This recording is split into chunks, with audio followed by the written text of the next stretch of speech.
제5절을 시작하겠습니다. 본문을 읽겠습니다. 자라투스트라는 이 말을 마치자 다시 묵묵히 군중을 바라보며 마음속으로 생각했다. 저 사람들은 저기에 서 있다. 저 사람들은 저기서 웃고 있다. 그들은 나를 이해하지 못한다. 나는 이 사람들을 상대로 말할 수는 없구나. 이제 자라투스트라 스스로 좀 슬퍼하는 그런 내용입니다. 우선 자 여기서부터 이제 재밌는 이야기가 나오기 시작합니다. 우선 그들의 귀를 부셔버리고 눈으로 듣도록 해야 할까? 눈으로 듣도록 해야 할까? 자, 이게 무슨 말일까요? 귀를 부셔버리고 눈으로 듣도록 한다. 이게 귀를 부셔버린다는 거는 들어가는 이 이해를 하지 못하게 선동하는 겁니다. 눈으로 듣도록 하는 거죠. 이거 일종의 선동입니다. 자, 가장 쉬운 예를 들면은 세계 최강의 선동가 히틀러를 생각하시면 이해하기 좀 쉬울 겁니다. 막 열변함을 토하면서 막 사람들을 빨아들입니다. 현혹을 시킵니다. 그러면 이 기가 온전하게 작동하지 못하게 만드는, 즉 이해하지 못하게 만드는 겁니다. 자기 주장에 무조건 끌려오게 만드는 겁니다.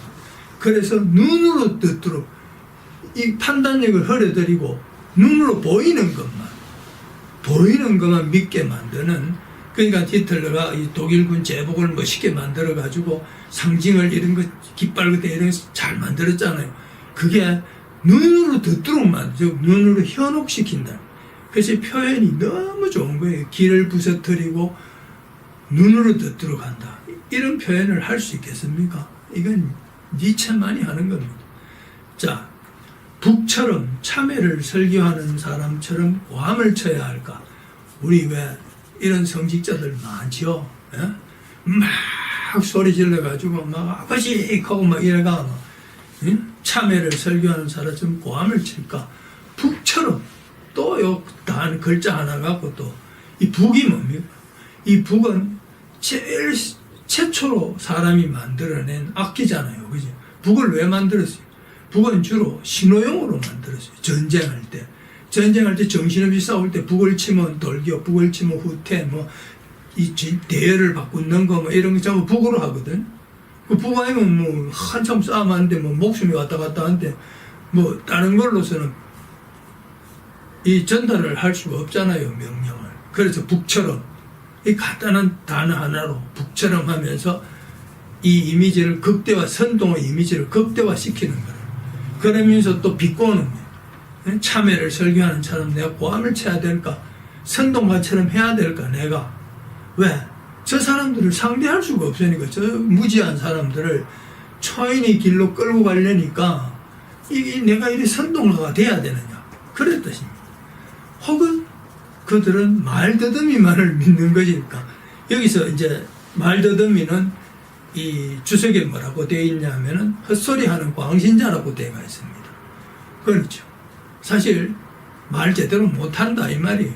말 제대로 못한다. 방언한다 하고 이상한 소리 하는 거 많잖아요. 자, 이제 다시 문장을 읽겠습니다. 그들에게는 그들 나름대로 자랑스러운 것이 있다. 그들은 그들의 자랑을 무엇이라고 부르는가? 그것을 교양이라고 부른다. 이것이 그들을 목자보다 뛰어나게 한다. 자, 교양이 여기 주석이 어떻게 되냐면 독창성이 없는 지식, 목자는 교양 없는 자를 말한다. 이런 데가 있는데, 사실 여기서 교양이라는 것은 독창성이 없는 지식 이런 의미보다가 교양은 일종의 언어적인 사치 또는 품위의 사치, 위장, 가장된 품위를 가장하고 위장해가지고 그 사람이 가지고 있는 본래의 품격보다 더 높게 나타내 보여주게 하는 그런 걸 통틀어서 교양이라고 하잖아. 그죠? 그래서 여기서 말하는 교양은 독창성이 없는 지식 이게 아니고 목자는 교양 없는 자를 말한다. 이 말은 맞아요. 이거는 자라투스트라의 견지에서는 목자는 교양 없는 자를 말한다. 위장하고 참회를 설교하면서 막 목청을 올리고 북처럼 그거 다 묘사한 겁니다. 그래서 그걸 교양이라고, 이 교양이라는 자체를 자라투스트라는 아주 비하하는 겁니다. 자, 그러므로 그들은 경멸이라는 말을 듣기 싫어한다. 그럴 수밖에. 경멸이라는 말을 듣기 싫어할 수밖에. 자, 그렇다면 그들의 자랑에 대해 이야기죠. 근데 여기서 나오는 경멸하고 아까 지난 시간에 이야기했던 경멸은 다른 이야기입니다. 여기서 경멸은 말 그대로 멸시하는 것, 사람 멸시하는 그걸 말하는 겁니다. 자, 그들의 자랑에 대해 이야기하자. 그렇다면 나는 그들에게 가장 경멸해야 할 자에 대해 이야기하자. 그것은 바로 최후의 인간이다. 자, 최후의 인간을 뭐라고 설명해야 하냐면은 몰락이나 경멸이 교양인으로서의 이 주석에 몰락이나 경멸이 교양인으로서 근대적 민중의 긍지를 해치지는 못하지만 이것이 사실은 교양보다 최후의 인간을 뭐라고 말했냐면은 초인의 반대어로 독창성 없는 교양에 자족하는 자들을 가리킨다. 이렇게 말 독창성 없는. 근데 여기서 이 주석에 보면은 조금 어폐가 있고 오히려 이 주석이 제가 보는 견지에서는 조금 부족하다고 생각이 됩니다. 그래서 이 주석 따르는 거 보면은 핀트가 안 맞는 것도 있고 또 오히려 주석이 해석을 더 난해하게 만들어가는 그런 주석들이 더러 많이 있습니다. 그래서 최후의 인간에 대해서 설명하겠습니다. 자라투스트라가 말한 최후의 인간은 뭐냐? 자, 앞 시간에 인간은 뭐라 그랬습니까? 과도이다. 인간은 목적이 아니다. 그건 뭡니까? 끝이 아니다. 인간은 계속 진화해가는 과정에 있다. 이래 말을 했어요. 최후의 인간은 이 과정이 끝난 거예요. 더 이상 진화할 필요 없이 완벽한 인간의 거의 완벽하다기보다 거의 완벽에 가까워진 인간. 자, 아까 히틀러 이야기를 다시 되돌아가면 히틀러가 말한 최후의 인간은 뭡니까? 첫째, 아리안족입니다. 아리안족이 세계 최우수 종족이에요. 이 최우수 종족이니까 아리안족만 가장 위대하고 살아남아야 되고 세상을 지배할 수 있는 능력을 가진 족속이다. 그렇게 히틀러가 선동을 했잖아요. 최후의 인간의 두 번째, 유태인입니다. 유태인은 이 세상에서 없어져야 될 존재다. 그래서 히틀러가 그 유태인을 몰아잡으면서 유태인이 모든 재산을 다 빼고 심지어 죽은 사람 금리빨까지 뽑아가 그 많은 돈을 군비 충당하는데 세계 전쟁을 일으킨 데 썼잖아요. 그 아주 생각은 굉장히 기발하고 엄청나게 좋은 생각이었는데 너무나 많은 사람을 죽이고 사실 많은 사람이 한 사람만 죽여도 안 되잖아, 그죠? 너무나 죄 없는 사람을 몰살시키고 아마 누가 지옥 가보면은 히틀러가 염라대왕 쪼가내고 거기 앉아있을지도 모릅니다. 그만큼 좋은 머리를 갖고 그렇게 악랄하게 그야말로 최후의 인간이다 하면 그걸 생각하시면 될 겁니다. 그러면 이야기가 더 빠를 겁니다. 여기에서. 자, 그 다음에 따라서 자라투스트라는 군중을 향해 말했다. 지금은 인간이 자기의 목표를 세워야 할 때다. 지금은 인간이 가장 빛나는 희망의 싹을 심을 때다. 아직도 인간의 토양은 싹을 심기에 충분할 만큼 비옥하다. 그럼 인간은 지금 자라투스트라가 보는 인간은 저기서 말하는 인간은 최후의 인간이 아니잖아요. 아직도 발전할 수 있다 이 말이에요. 자, 그러나 이 토양은 이었고 메마르고 활력을 잃을 것이다. 최후의 인간이 득세를 하면은 그래서 이 토양으로부터 다시는 큰 나무가 자라나지 못할 것이다. 만일에 안 되면 이렇게 된다. 그런 뜻이에요. 슬프다. 인간이 동경의 화살을 인간 너머로 쏘지 못하고 활시위가 떨리는 소리를 듣지 못할 때가 오겠구나. 자, 여기 활시위가 떨린다. 주석에 뭐라고 되어 있냐면은 초인의 이상을 달성하기 위한 노력이라고 되어 있습니다. 활시위가 떨리는 소리가. 자, 이거를 알기 쉽게 설명을 하겠습니다. 인간은 동경의 화살을 지난번에 이야기했지 않습니까? 동경만 해서는 안 된다고. 목표가 있게 화살을 쏴야 된다고. 그 동경의 화살을 인간 너머, 그 인간 너머가 뭡니까? 저기 초인 또는 피안의 세계, 그걸로 날아 쏘지 못하고 화살의 소리를, 활시의 소리를 듣지 못할 때 활시의 소리가 어떻게 납니까? 화살을 쏘았기 때문에 활시가 떨리잖아요. 활줄이. 그래서 활시가 떨리는 소리를 듣지 못한다는 것은 뭡니까? 화살을 쏘지 않는다는 이야기. 동경의 화살을 쏘지 않는다. 왜? 최후의 인간이니까. 최후의 인간들은 목표가 거의 목표에 목적이 가까워져 왔기 때문에 진화를 멈춘 거거든. 그래서 활시가 떨리는 소리를 듣지 못할 때가 오고 있구나. 자, 또 니체의 표현에서 동경의 화살, 그거를 인간 너머로 쏘지 못하고, 보세요. 인간 너머란 걸 우리 보통 예를 들면 피안으로 쏘지 못하고 이렇게 말을 해야 맞는데, 인간 너머로 쏘지 못하고 하면 여기서 다시 표현을 더 멋지게 표현을 업그레이드 시킨 거예요. 그래서 이게 니체의 표현법이 당연한 이야기인 것 같은데 한 단계를 여기서 뛰어넘어가는 거예요. 그러면서 화살을 쏘지 않고 이래 말 안 하고 활시가 떨리는 소리를 듣지 못한다. 이게 뭔 말이에요? 화살을 쏘지 않았다 이 말이잖아요. 그거를 갖다가 활시가 떨리는 소리를 그러니까 다시 표현법을 바꾸어가지고 또 더 맛깔지게, 더 멋있게, 더 상쾌하게 들리게 해주잖아요. 그런데 그러니까 당장 읽으면 이해를 못하는 거예요. 뭐 동경의 화살도 어려운 데다가 인간 너무 뭐 사람 머리 뒤로 화살이 날아간 이런, 그러니까 이게 헷갈리는데 사실은 그게 제가 요약한 듯이 동경 거리, 내가 추구하고자 하는 초급의 의지를 달성하기 위해서는 피아니로 가는 이 내 동경을 계속 발전시켜가면은 결국은 발전시키지 못하면은 안 된다 이 말을, 활시가 떨리는 소리를 듣지 못한다 이런 식으로 표현을 아주 문학적으로 고차원적인 표현을 한 겁니다.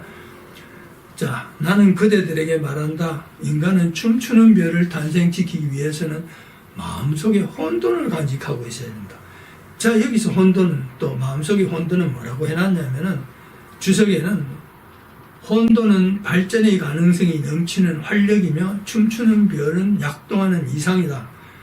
자, 여기서 마음속에 인간은 춤추는 별을 탄생시키기 위해서는 마음속에 혼돈을, 몰락이잖아요. 마음에 그 앞에서 다 이야기했던 거잖아요. 그죠? 몰락은 뭡니까? 이 혼돈을 몰락시키는 거예요. 그 혼돈을 몰락시켜야 깨우침이 올라오잖아. 그죠? 그래야 뭐고 춤추는 별을 탄생시킬 수 있을 거 아닙니까? 그러니까 여기서 춤추는 말이 이제 뒤바뀐 거예요. 이제 먼저 마음속에 혼돈을 간직하고 있어야, 다시 말해서 뭐를 몰락시키느냐? 혼돈, 고뇌, 번뇌, 이거를 몰락을 시키려면은 뭐가 있어야 됩니까? 마음속에 혼돈이 있어야 된다. 그 마음속에 혼돈을 간직하고 있어야 그거를 몰락시킬 거 아닙니까? 그걸 부서뜨릴 거 아닙니까? 번뇌를 깨뜨릴 거 아닙니까? 고뇌에서 벗어날 거 아닙니까? 그러면 뭐가 되면 춤추는 별을 탄생시킬 수 있잖아요. 이 말을 다 뒤집어 놓은 거예요, 지금. 그러니까 갑자기 인간은 춤추는 별을 이 말하니까 그다에 마음속에 혼돈이라니까 이 그대로 마음에 진짜 혼돈만 생기고 이 문장이 무슨 뜻인지도 모르고 이해를 못하는 거예요. 근데 이거 사실 앞에서 다 얘기했던 거예요. 그거를 갖다 여기서 더 멋있게 강조하게 더 새로운 다른 표현으로 말을 바꿔가지고 훨씬 더 재미있게 표현한 거예요. 한 번 더 강조하는 거예요. 그래서 니체가 이래서 어렵고 이해하기가 참 힘든 이유가 바로 이거예요. 이거를 단어 하나, 문장 하나를 정말 칼로 해부하듯이 다 해부하가 보지 않으면 이해를 하기 어려운 게 바로 여기에 있습니다. 자, 그 다음에 슬프구나. 인간이 어떠한 별도 탄생시키지 못하는 때가 오겠구나. 이 앞에서 했던 이야기잖아요. 슬프구나. 자기 자신을 경멸할 줄 모르는 가장 경멸할 인간들이 시대가 오겠구나. 자, 여기서 경멸은 두 개가 다른 뜻입니다. 자, 보세요. 자기 자신을 경멸할 줄 모르는 이 경멸은 뭡니까? 자기 자신을 경멸한다. 자신을 반성한다. 자성찰. 그죠? 자성. 자신을 반성할 줄 모르는 가장 경멸한 인간. 여기서 경멸은 뭡니까? 멸시받을 인간. 그 앞에 말한 경멸은 자기 자신을 더 극복해 나가는 그 좀 마음속의 혼돈 이런 거를 부숴버리는 그런 경멸, 번뇌와 고뇌를 부숴버리는 경멸. 그거고 뒤에 나오는 그런 사람들은 진짜 멸시를 받을 그런 사람이 된다. 그 말이에요. 그러니까 앞에 뒤에 경멸 뜻이 다릅니다. 보라, 나는 그대들에게 최고의 인간을 보여주겠다. 자, 사랑은 무엇인가? 창조는 무엇인가? 동경은 무엇인가? 별은 무엇인가? 최후의 인간에 이렇게 묻고 눈을 깜빡거린다. 또 어려운 이야기가 나와서요. 눈을 깜빡거린다. 이거는 이해를 못해요. 눈을 깜빡거린다. 말하다 보면 눈을 깜빡거릴 수도 있고 또 그냥 굉장히 자연스러운데 엄청 어폐가 있잖아요. 왜 이 말을 씁니까? 그냥 이렇게 물었다. 최후의 인간이 이렇게 물었다 하면 될 건데 눈을 깜빡거린다 하니까 이게 무슨 의미는 있긴 있는데 니체가 그냥 쓸데없는 말을 쓰지는 않았을 거고 의미는 있는데 무슨 의미인지 모르는 거예요. 말을 바꿔볼까요? 자, 이렇게 묻고 최후의 인간이 이렇게 묻고 눈을 부릅뜬다 하면 어떻게 됩니까? 부릅뜬다 하면 강조하는 거잖아요. 이게 집중하고 과장하고 이런 게 있는데 깜빡거리는 겁니다. 이게 찔리는 거예요. 마음에 찔리는 거예요. 그죠? 이 부릅뜬다 반대의 의미에 깜빡깜빡거리는 거.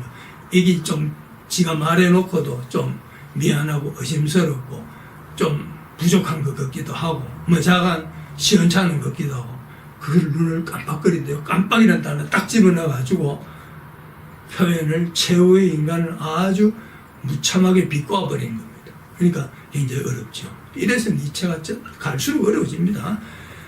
자, 이때 대지는 작아지고 대지 위에서는 만물을 왜소하게 만드는 최후의 인간들이 날뛴다. 이때 대지는 작아지고 대지는 말 그대로 땅이잖아요. 그죠? 땅이 어떻게 작아집니까? 땅이 바다에 물이 넘치면 땅이 작아지고 그런 의미가 아니잖아요. 그죠? 니체를 읽을 때는 자라투스트라를 읽을 때는 그러잖아요. 물질적인 개념으로 생각하지 말고 정신적인 개념으로 생각하라고. 여기서 대지는 작아진다. 우리가 사고해야 될 영역은 작아진다 이 말이에요. 사고의 영역이 작아지면은 바로 경멸을 할 수 있는, 몰락을 할 수 있게 뛰어넘을 수 있는 지혜를 춤추는 별을 탄생시키기 위한 영역이 좁아지잖아요. 그 대지가 작아지고 대지 위에서는 만물을 왜소하게 만드는, 만물을 진짜 우리 눈에 보이는 만물을 왜소하게 만드는 게 아니라 만물에 대한 사고가 작아지는, 다시 말해서 사색이 줄어드는, 그럼 뭡니까? 퇴보가 일어나잖아요. 그러니까 대지도 작아지고 내가 생각의 사고의 영역도 적어지고 그 대상물도 번뇌의 크기도 줄어들고 점점 몰락의 크기도 줄어들고 이러니까 깨우침도 줄어드니까 초급으로 가는, 극복으로 가기 점점 힘들어진다 이 말이에요. 그죠? 그러니까 최후의 인간들이 날뛴다. 그럴 수밖에. 그죠? 이 종족은 벼룩 같아서 건절되지 않는다. 최후의 인간은 수명이 가장 길다. 진짜로 오래 살아서 그런 게 아닙니다. 최후의 인간이 수명이 긴 게 뭘 뜻하는 겁니까? 아까 말했잖아요. 최후의 인간은 뭡니까? 악랄한 독재자, 이런 사람이 최후의 인간의 아주 대표적인 인물이 되겠지. 그죠? 물론 작은 최후의 인간도 있습니다. 이 사람 수명이 길다. 이 악이 끊어지지 않는 거예요. 이 악이 계속 이어가는. 히틀러가 자살해가지고 일찍 죽었잖아요. 히틀러 수명이 엄청 깁니다. 왜 깁니까? 아직도 히틀러를 숭배하고 히틀러를 찬양하는 사람들이 있잖아요. 수명이 얼마나 깁니까?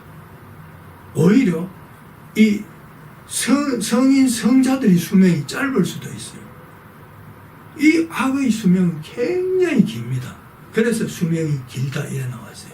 또 이해가 가십니까? 자, 우리는 행복을 발명해냈다. 최후의 인간은 이렇게 말하고 눈을 깜빡거린다. 또 깜빡거린다. 자, 최후의 인간이 이렇게 말하고 눈을 이제 이해가 갑니까? 지가 말해놓고도 좀 쑥스럽고 미안하고 좀 덜떨어진 것 같기도 하고 이러니까 이 깜빡깜빡한. 자, 우리는 행복을 발명해냈다. 행복을 발명하는 겁니까, 행복이? 행복은 우리가 이 극복의 과정에서 얻어지는 게 행복입니다. 막 열심히 일하고 피땀 흘리가 일하고 정말 고생 일해가지고 농사를 지어가 가을에 수확을 할 때 그 행복, 뭐 회사에서 열심히 일해가지고 보너스를 받는다 이런 행복, 그거는 발명을 하는 게 아닙니다. 발명은 만들어내는 거죠. 그러면 이거는 극복하는 거예요. 그러니까 행복을 발명해냈다 하고 아주 지가 행복을 창조해낸 것처럼, 그죠? 창조해낸 것처럼 행복을 발명했다. 말을 얼마나 멋있게 합니까? 우리는 행복을 창조해내듯이 이렇게 말하는 게 아니라 행복을 발명했다. 그러니까 최후의 인간은 이렇게 말해놓고 지도 싶어가 눈을 깜빡깜빡이네. 자, 그 다음에 그들은 살기 어려운 지방을 버렸다. 온기가 필요했기 때문이다. 마찬가지입니다. 살기 어려운 지방, 또 우리 현실적으로 생각하지 말고 살기 어려운 지방이 뭡니까? 그게 바로 몰락해야 될 자신의 처지, 그 몰락을 극복해 나가야 될 그런 처지, 힘들잖아요. 내가 내 스스로를 반성하고, 우리 몰락에서 가장 중요한 게 뭡니까? 반성, 자성임, 자성. 스스로 반성하는 자기 성찰. 이게 사실은 이 자라투스트라가 초인이 되는 가장 큰 관문이고 가야 될 길이 뭡니까?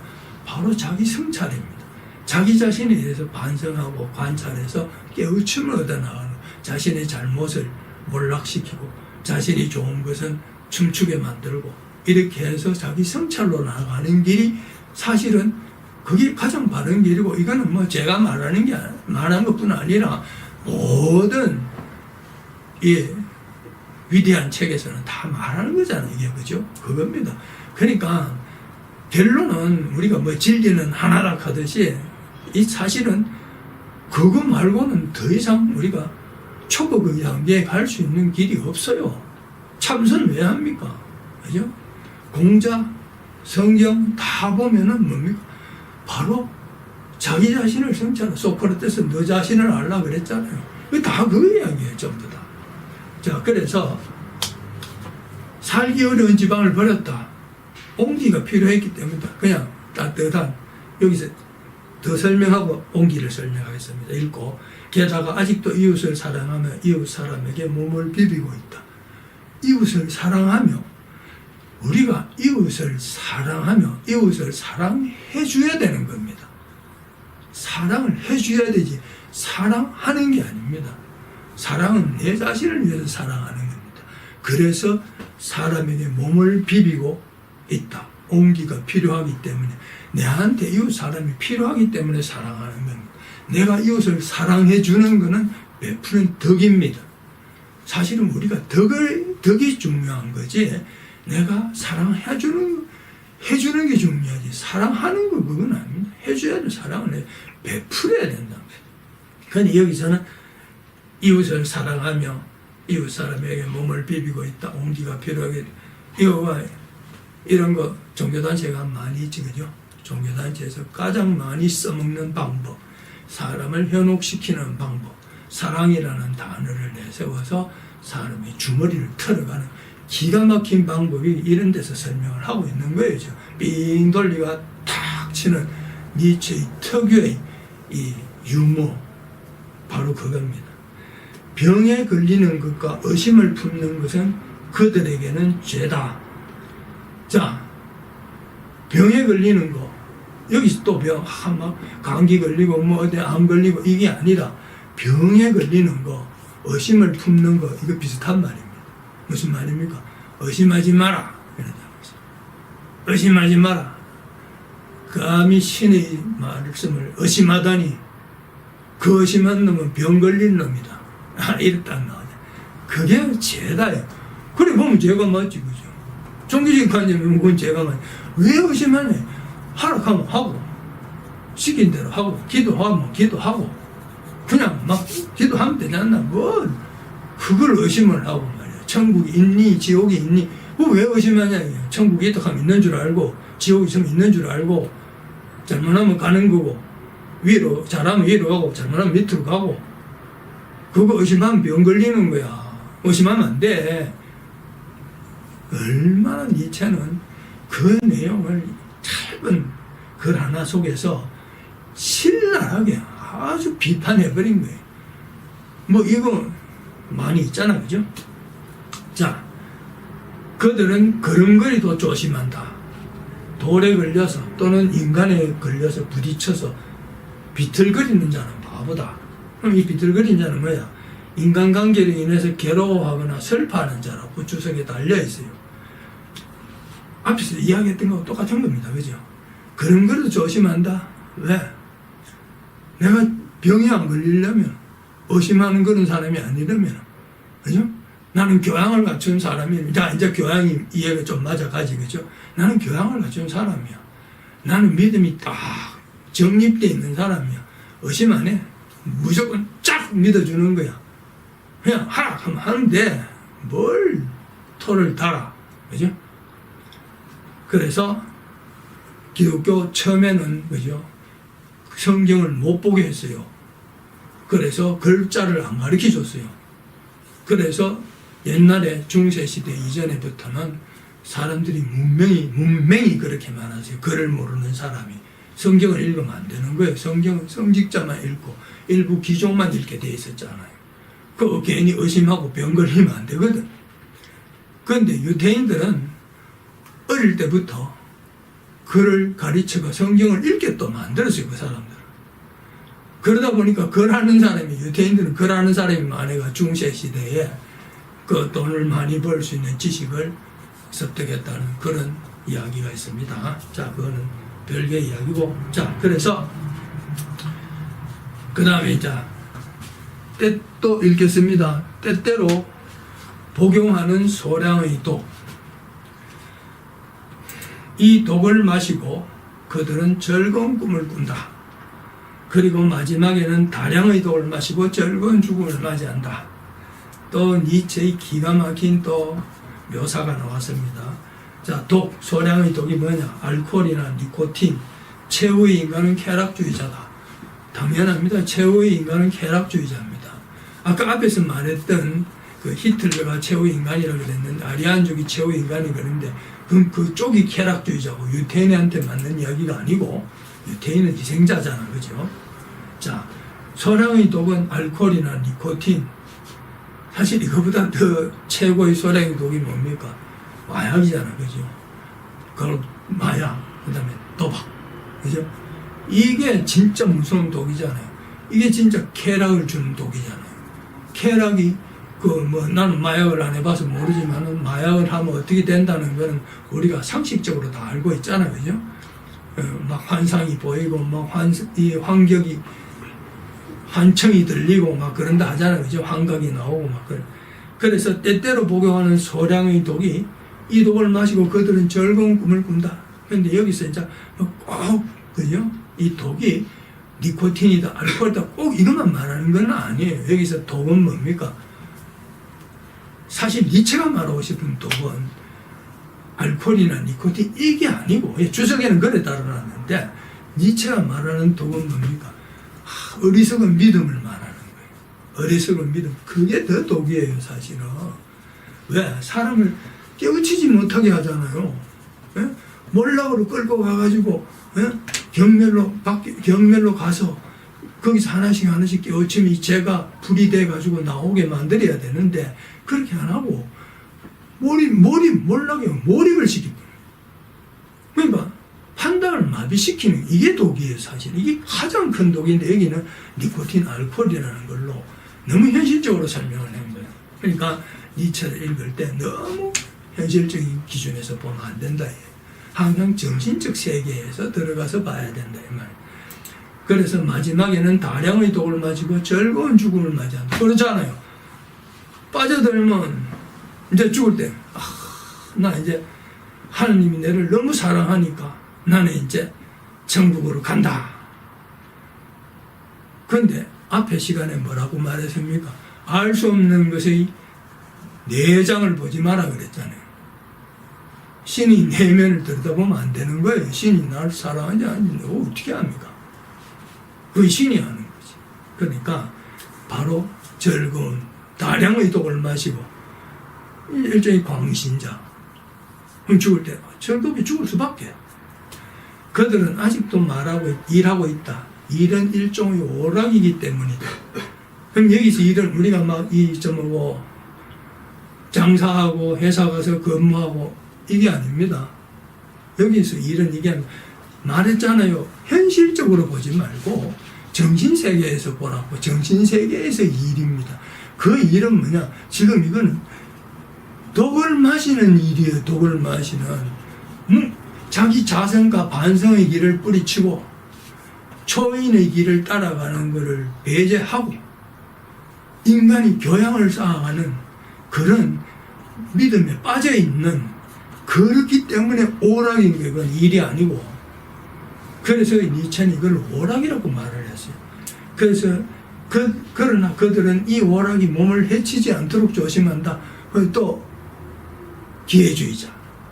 그러면서도 눈치를 보고 이웃을 사랑하면서도 눈치를 보고, 이웃을 사랑하는 목적이 뭡니까? 비비가지고 옹기를 받기 위해서잖아요. 그죠?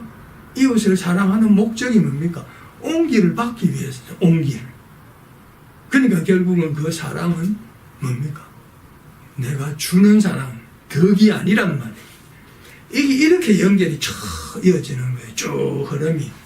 그렇기 때문에 이 자라투스트라를 읽고 이렇게까지 연결을 시켜가면서 해석하고 분석해가 결말을 지어낸다는 것은 정말 혼자서 책 읽고 상상하고 판단하고 분석하고 연구해가 이런 결론이 나오기는 이거는 굉장히 어렵습니다. 사실은 거의 불가능에 가깝기 때문에 자라투스트를 읽다가 전부 다 책을 집어 던지버립니다.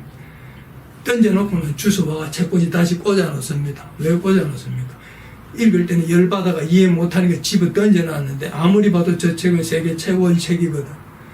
그러니까 책꽂이 다시 꽂아놓고 볼 때마다 열음받고 저놈을 언제는 보기는 봐야 되는데 볼라니까 그러다가 한번 빼가보면 또 골치 아파. 또 던지놨다가 그래도 또 꽂아놓습니다. 왜? 어떤 사람이 우리 집에 방문해 와서 자라투스트라 있네. 다 이렇게 하면 또 읽어봤는데 좀 어렵더라고. 이러면 그래도 읽어보기는 했구나. 근데 이 사람 이런 책 갖고도 있네. 그런 사람 많아요. 유튜브에도 굉장히 많더라고요, 보니까. 그래서 그래가 책 던지놓고 꽂아놓은 사람이나 유튜브에서 자라투스트라 설명하는 사람이나 내가 볼 때는 좀 대동소이하다는 생각이 많이 들었습니다. 자, 제 강의를 들어보시면 이해가 좀 가실 겁니다. 다음 주를 읽겠습니다. 이제 그들은 이제 가난해지지도 못하고 부자가 되지도 못한다. 이건 뭡니까? 또 물질적으로 생각하면 안 됩니다.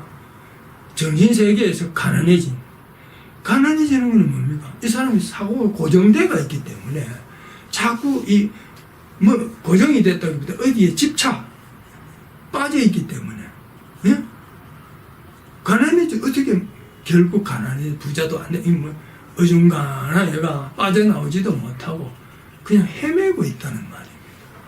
그러니까 이거를 읽다가 갑자기 오락이 나오고 독이 나오고 오락이 나오다가 가난해지도 안 하고 부자도 안 된, 이거 도대체 갑자기 가난한 사람하고 부자력이 왜 나옵니까? 지금 자라투스트라 입에서. 이거 바로 이 말이에요. 어중간해진다. 헤맨다, 이 말이에요. 헤맨다. 참 이해하기 어렵죠, 그죠? 진짜 어렵습니다. 어느 것이나 너무 귀찮기 때문이다. 귀찮죠. 왜? 내가 극복해가 초국의 길로 초인의 길을 찾아가는 건 엄청나게 귀찮은 일입니다. 사실은. 우리가 제일 하기 싫은 일이 뭔 줄 아십니까? 반성하는 겁니다. 반성하기 싫어요, 사실은. 이미 지나간 일인데, 사람이 살다 보면 그럴 수도 있지, 내가 꼭 법을 어긴 것도 아니고, 무식하게 예의를 어긴 것도 아니고, 좀 그런 사소한 그런 실수는 앞쪽에서 설명할 때 이야기했죠. 그런 거, 사소한 체험까지 이런 것도 다 분석하고 반성을 해야만이 초인의 길로 간다는 거예요. 그거 귀찮은 일이에요. 그래서 귀찮기 때문에 아직도 지배권을 탐내는 자가 있는가? 아직도 복종하는 자가 있는가? 어느 것이나 귀찮은 지배권을 탐내는 거. 이 뭐를 지배합니까? 갑자기 또 부자 가난배 이야기하다가 또 지배. 자신을 지배하는 거. 내 지배권을 탐내는 자가. 사실은 우리는 나를 지배하는 것은 내가 돼야 됩니다. 나에게 복종하는 것도 내가 돼야 됩니다. 안 그래요?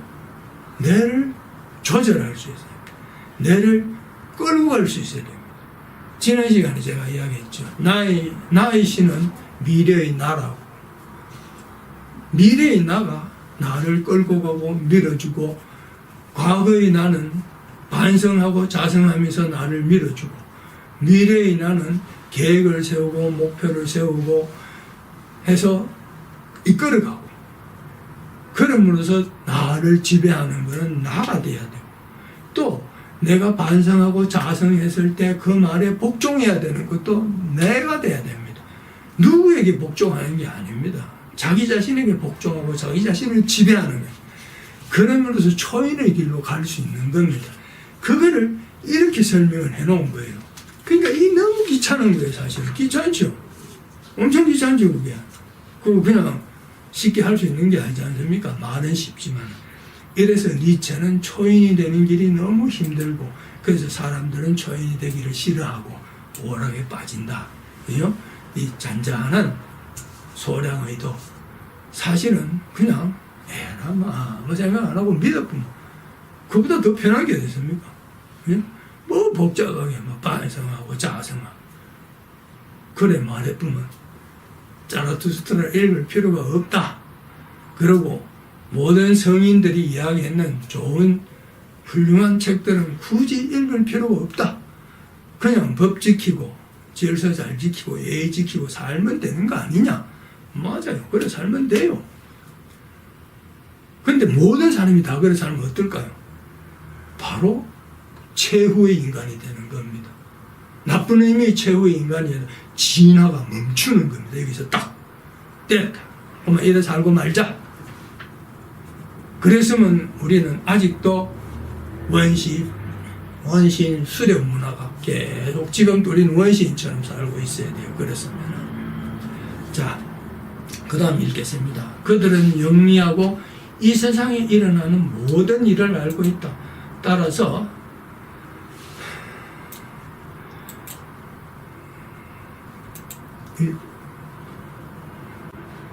그들은 영리하고 이 세상에 일어나는 모든 일을 알고 있다. 따라서 그들의 조소에는 끝이 없다. 그들은 다투기도 하지만 곧 화해한다. 자, 이게 뭡니까? 그들은 영리하고 사람들 제일 무서운 게 뭔 줄 압니까? 영리한 것 중에 제일 무서운 게 나는 영리한데 저 사람은 내보다 영리하지 못하다. 그 생각 절대 하면 안 됩니다. 아무리 하찮은 사람이라도 나름대로 다 영리한 구석이 있습니다. 아는 거 아무것도 없고 배운 거 아무것도 없는 사람도 음식 잘 만든 사람이 있고 뭐 이 기계 잘 만드는 이런 어떤 도구 같은 거 잘 만든 사람들 있잖아요. 그것밖에 할 줄 몰라요, 그 사람은. 그러면은 그 외의 거는 그 사람은 영리하지 못하죠. 그거는 영리하니까. 그렇지만 사람들은 그 하나가 중요한 겁니다. 제일 중요한 거는 뭐 하나 잘하는 게 제일 중요해요. 그런데 항상 사람들은 뭡니까? 자기 자신하고 딱 비교를 합니다. 내가 머리를 좀 딱 쓰니까 저거 싹 쏟거든. 야, 저 멍청한 놈 내한테 쏘았구나. 내가 더 똑똑해. 이 제일 무서운 생각이고 가장 위험한 교만이고 자만입니다. 그래서 그들은 영리하고 바로 이 말이에요. 영리하다고 생각하고 영리하다고 인정하고 인식하고 지원차. 이 세상에 일어나는 모든 일을 알고 있다. 영리하니까 다 알고 있는 거예요. 그냥. 그러니까 사람들 뭐 하면 그게 이 정치는 이래 하면 안 되고 경제는 이래 하면 안 되고 대통령 저거 뭐 정치 잘 못하고 저거 뭐 경제장관 저거 경제장. 자, 따라서 그들의 조소에는 끝이 없다. 조소 비웃는 거잖아요. 그죠? 끝이 없죠. 지가 영리하니까 지가 최고인데 조심해야 되겠죠. 그들은 다투기도 하지만 곧 화해한다. 여기서 화해가 뭡니까? 타협. 막 이래 막 네가 올리 내가 올라가다 에이 됐다 고마하자 막 그래 니도 맞고 나도 맞고 우리 대충 이래 맞닥하고 지나가자. 왜? 영리하니까. 다타봐야 뭐 끝도 없고. 이게 정말 전문적으로 진짜로 경제에 대해서 전문가가 볼 때 말하는 거하고 내가 경제에 조금 안다고 말하는 거하고는 엄청나게 차이가 큰 겁니다. 그래서 어느 정도까지 하고 이제 대충 타협하고 지나가면 영리하니까. 그렇지 않으면 위장을 상하게 되기 때문이다. 참 멋있지 그죠? 그렇지 않으면 위장을 상한다. 위장을 상할 수밖에. 속이 이 제대로 된 타협을 하니까 위장이 상하죠. 이 국가의 국가 간에 서로 타협하는 거하고 개인과 개인 간에 타협하는 거하고 자기 자신과의 타협하는 게 있잖아요. 자기 자신과는 절대로 타협하면 안 됩니다. 자기 자신에는 타협이라는 게 존재하면 안 됩니다. 무조건 복종 지배로 가야 됩니다. 자기 자신한테는 가장 엄격해야 됩니다. 조금이라도 잘못하면 잘못한 겁니다. 고치라고 명령하고 고치게 복종하고 복종시키고 자기 자신한테는 주인과 노예가 명확해야 되고 선과 악이 분명해야 됩니다. 그래서 그거를 나누기가 귀찮아하니까 영리함, 타협. 그래서 여기 보면은 뭐라고 하냐 위장이 상한다. 그러니까 위장이 상하죠. 그거를 자꾸 막 극복하고 자성하고 반성하는 사람은 위장을 안 상합니다. 왜? 발전하잖아요. 한 번 반성하면 요만큼 반성하면 요만큼 발전하는 겁니다. 몰락. 이제 몰락을 시켜가지고 극복, 몰락 극복 이런 초급의 단계로 가잖아. 그죠? 그래서 반성을 많이 하고 자신에 대해서 철저하게 분석하는 사람, 자신을 비난하고 이런 사람들은 결국은 위장을 상하지 않습니다. 그들은 뭡니까? 영리한 사람들에게는 낮의 쾌락과 밤의 쾌락이 따로 있다. 그러나 무엇보다도 건강을 존중한다.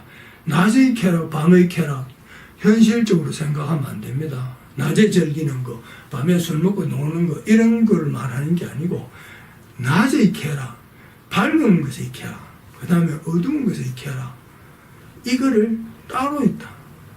밝고 어두운 쾌락이 따로 있다. 뭡니까? 선악을 분리해버립니다. 선악을 분리하면 안 돼요. 선은 악하고 똑같이 가야 돼요, 항상. 거기서 악을 무시하고 선을 뽑아내는 거지. 이 선악이 이거를 구분해가지고 이거는 선이고 이건 악이다.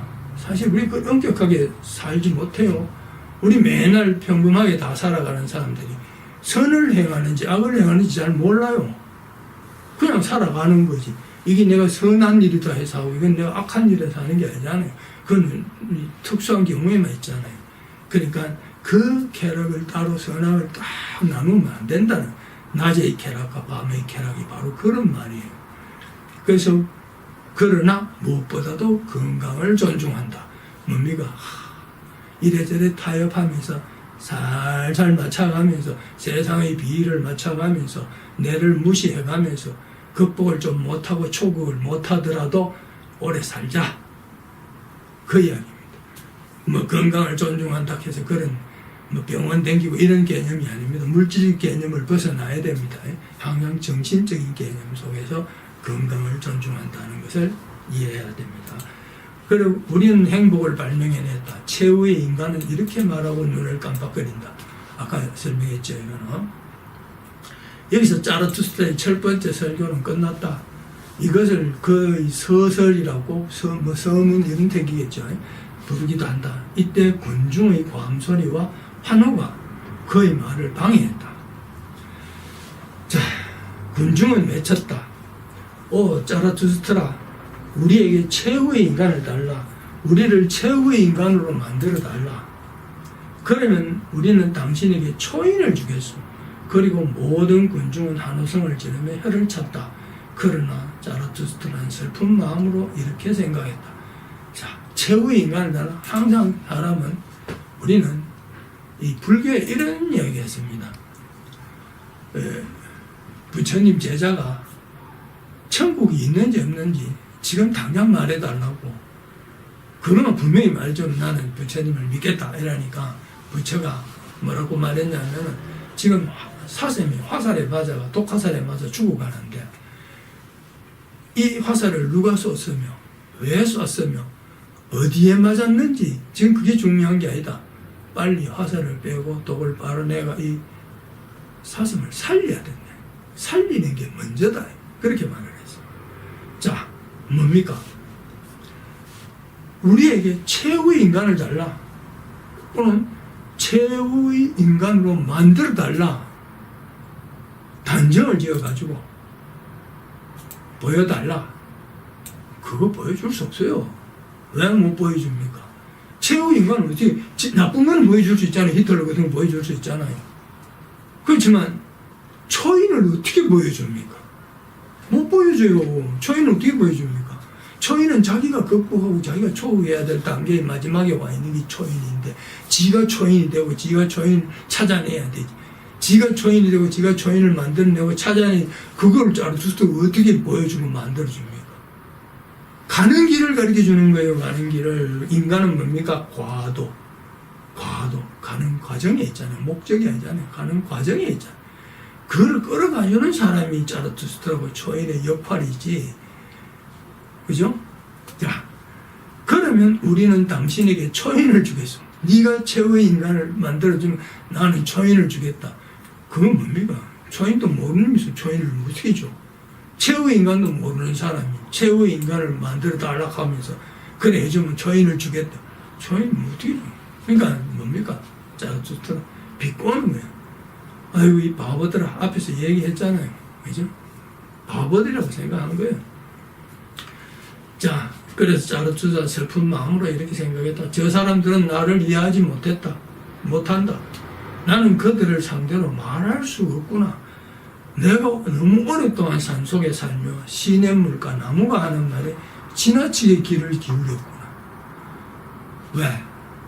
산속에서 너무 순수하게만 생각했네. 시냇물하고 나무하고 시냇물이 말합니까? 나무가 말을 합니까? 우리가 시냇물 앞에 앉아가 물 쫄쫄쫄쫄 흐르는 소리 들으면 물소리가 들리는 줄 압니까? 물소리 자꾸 듣다 보면 무슨 생각이 납니까? 아, 나도 이래 흐르는 시냇물하고 이제 자기가 그 물 속에 몰입이 됩니다. 그러면서 자기 자신이 흘러가다가 멈추다가 자신을 자꾸 자정하고 봐도 깨우침의 길로 갑니다. 나무 앞에 가만히 서 있으면 나무가 말을 하는 게 아니잖아요. 그러니까 내가 나무에게 말을 하는 겁니다. 그럼 나무가 내한테 말을 하는 게 아니라 반사되고 오잖아요. 그죠? 그러면 앞에서 동굴에 앉아가지고 자르투스트라는 뭐 했습니까? 벽하고 동굴 속에서 동굴하고 대화합니까? 동굴하고 대화를 하죠. 결국은 뭡니까? 고독이잖아요. 스스로의 반성과 자성의 길을 가는 겁니다. 그럼 반성과 자성은 어떻게 해야 되느냐? 제가 여쭤 설명했잖아요. 하나하나 자신을 분석하고 연구하고 하나의 잘못을 캐내고 잘한 걸 찾아내고 못한 거는 못한 걸 찾아내고 자꾸 자신을 발전시키 나가다 보면 작은 깨우침이 쌓이고 쌓여서 초극의 빛을 볼 수 있다. 그럼 초극의 빛은 언제 보느냐? 그거는 저한테 물으면 안 되고 니체한테 물어도 안 됩니다. 자기 자신한테 물어보세요. 초극의 빛을 언제 보게 될 건지. 자, 그 다음에 읽을게요. 시냇물과 나무가 하는 말에 지나치게 귀를 기울이니까 나는 저 사람들에게 이야기할 때 그들을 목자처럼 대했구나. 목자나 당신들이나 최후 인간 만들어 달라 하는 사람이나 목자 다 똑같다 이 말이에요. 그 나물이 그 밥이에요. 그러니까 니체가 보는 모든 이런 사람들은 오히려 너무 생각들이 짧다니 초국의 길로 가려고 생각도 안 하는 사람들이 내 말이에요. 그러니 내가 목자처럼 되겠구나. 그 나물의 껍은 나의 영혼은 흔들리지 않고 오전의 산처럼 밝다. 또 멋진 말 나왔지. 오전의 산처럼 밝다. 오전도 흔한 말, 산도 흔한 말, 밝다도 흔한 말. 뭐 특별한 아주 기발한 단어를 찾아가 맞춘 게 아니라 너무나 흔한 단어를 갖고 맞춰가지고 나의 영혼을 멋있게 표현한 거예요. 우리가 아침에 일어나서 산을 봤을 때 산에 안개가 끼었던, 안개가 끼지 않았던, 오전에 아침에 보는 산은 어떻게 봐도 밝고, 왜 어둠을 헤치고 나왔잖아요, 아침이. 어둠을 깨트리고 나오기도 하고, 또 경우에 따라서 어둠을 뚫고 나오기도 하고, 어둠을 밀어버리고 나오기도 하고, 밝잖아요. 얼마나 밝고 상쾌한 맛이 납니까? 나의 영혼은 오전의 산처럼 밝다. 얼마나 표현이 좋아요. 이게 진짜 시적인 표현. 이런 표현들을 배우고 익혀가지고 글을 쓰거나 말을 하거나 대화를 할 때 이거를 써먹으면은 이런 식으로 하면 상당히 정말 제대로 된 교양을 갖춘 사람이라는 표현이 나올 수 있습니다. 글 쓸 때도 마찬가지고. 자, 그러나 저 사람들은 나를 무서운 농담을 하는 냉정한 냉소자라고 생각합니다. 그 냉소자로 생각할 수밖에. 그죠? 냉정. 당신들이나 목자들이 그거 한 번에 겁하게 돼요. 냉소자 맞잖아요. 그렇게 생각할 수밖에. 그래서 그들은 나를 바라보며 웃고 있다. 비웃는 거예요. 또한 그들은 비웃으면서 나를 정오한다. 이제 비웃다 못해 정오까지 한. 그들의 웃음은 얼음처럼 차갑구나. 그러니까 얼음보다 더 차갑겠지, 그죠? 얼음처럼 차갑구나. 자, 여기가 5절의 끝입니다. 다음 시간에는 또 새로운 각도로 보여지는 그런 흥미진진한 이야기들이 계속 나옵니다. 이 니체는, 자라투스트라는 끝날 것 같이 끝이 안 나고 계속 정말 휘황찬란한 표현들이 절묘하고 난해한데 이 난해함이 절묘하고 이거를 탁 넘어서는 순간에 우리는 희열을 느끼는 거를 그 맛에 자라투스트라를 읽는 겁니다. 자, 그러면 다음 시간에 보겠습니다.